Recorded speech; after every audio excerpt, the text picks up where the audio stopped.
Se a frutose no açúcar e no xarope de milho rico em frutose foi considerada álcool sem o barato em termos de danos potenciais ao fígado, e quanto à fonte natural de frutose, as frutas? Só a ingestão de frutose industrial e não de frutas foi associada à queda na função hepática. O mesmo ocorre com a pressão arterial alta. A frutose de açúcares adicionados foi associada à hipertensão, mas a frutose de frutas naturais não. Comparando os efeitos de uma dieta com restrição de frutose dos dois tipos do açúcar e das frutas, e outra restringindo só a frutose de açúcares adicionados, a dieta com frutas se saiu melhor. As pessoas emagreceram mais com a presença de fruta extra do que restringindo frutose por completo.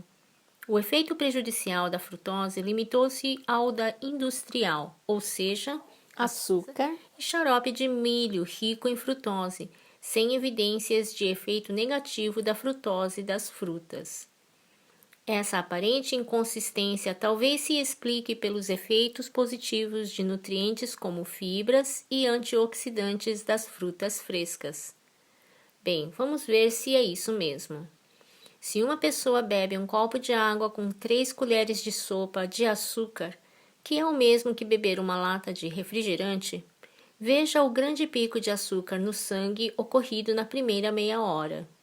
Nosso corpo enlouquece e libera tanta insulina para reduzir essa alta repentina que libera em excesso. E 90 minutos depois, ficamos relativamente hipoglicêmicos, o que derruba o nosso nível de açúcar para abaixo do nível em que estava antes de bebermos o açúcar. Em resposta, o corpo despeja gordura na corrente sanguínea como se estivéssemos famintos, pois o nível de açúcar despencou de repente para abaixo dos níveis em jejum, e nosso corpo ficou preocupado. E se colocarmos frutas vermelhas além do açúcar, como numa vitamina, elas também contêm açúcar e, de fato, neste experimento, elas têm o equivalente a 1 colher de sopa de açúcar a mais. Portanto, o pico de açúcar no sangue deveria ser pior, não é? Mas não só não houve pico adicional, mas o mais importante, não ocorreu queda hipoglicêmica depois. O nível de açúcar só subiu e desceu sem excessos e sem causar inundação de gordura no sangue. A diferença foi atribuída à consistência semissólida da polpa das frutas, que pode ter reduzido a taxa de esvaziamento gástrico em comparação com apenas a água açucarada.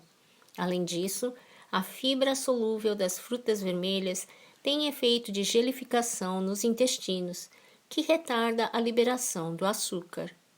Para testar se foi só efeito das fibras, repetiram o experimento com suco de frutas vermelhas com todo o açúcar, mas sem as fibras. Como se pode ver, uma clara diferença foi observada já no início das respostas de insulina do açúcar no sangue. Na marca de 15 minutos, o pico de açúcar no sangue foi bem reduzido pela polpa das frutas, mas não pelo suco.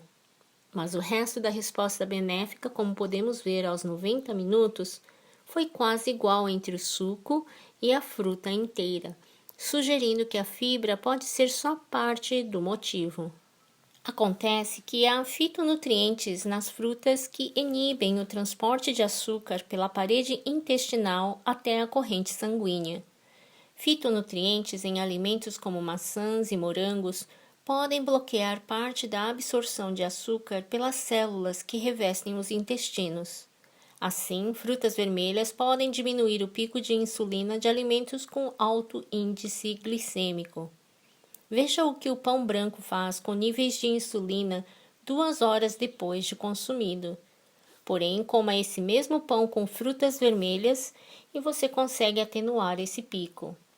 Então, mesmo tendo adicionado mais açúcar na forma de frutas vermelhas, você sofre um pico de insulina menor, o que tem uma série de benefícios potenciais de curto e longo prazo. Portanto, se for fazer panquecas, que sejam panquecas de frutas vermelhas.